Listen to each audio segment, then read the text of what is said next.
И така, здравейте приятели! Днес ще направим курс превю на Тополица DH. Състезанието ще се проведе на 1 и 2 август. Аз ще направя курс превю на трасето за големите, а Гошо ще направи курс превю за трасето на малките. Това е старта и нека започваме. Тук имаме флат.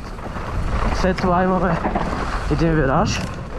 Тук има избор от две линии. Аз влизам тази.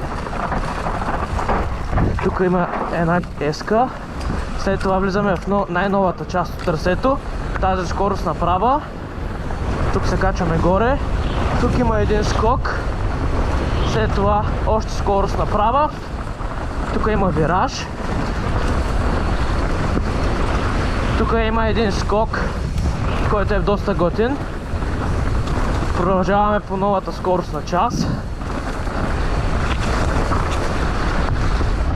Тук малко трябва да завъртиме, защото следва един много готин степ-ъп. Ето го и степ-ъпа. Доста готин. Тук има малко оф-кембър. След това пак трябва да въртим малко за този скок. И тук идваме в една от най-новите части. Продължаваме надолу по старата част. Два виража. Още един вираж. Тук минаваме тази линия.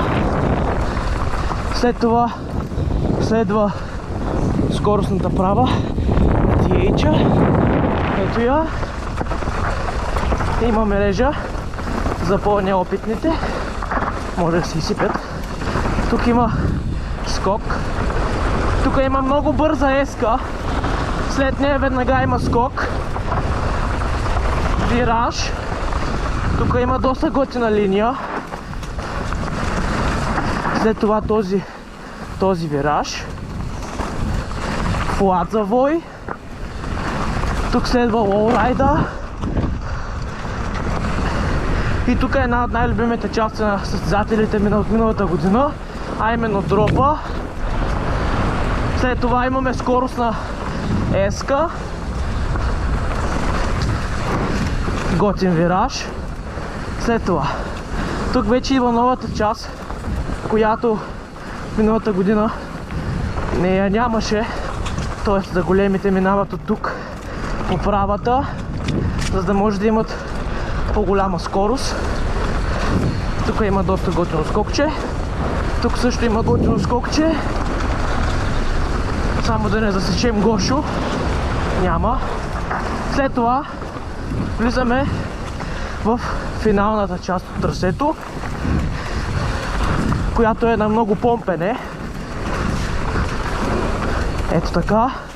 Тук има леко рок гарден, дабъл. Тук има две линии също.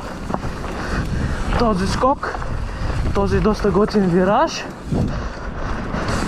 скокче преди финала, пред финалния и финал. Очакваме ви на 1 и 2 август.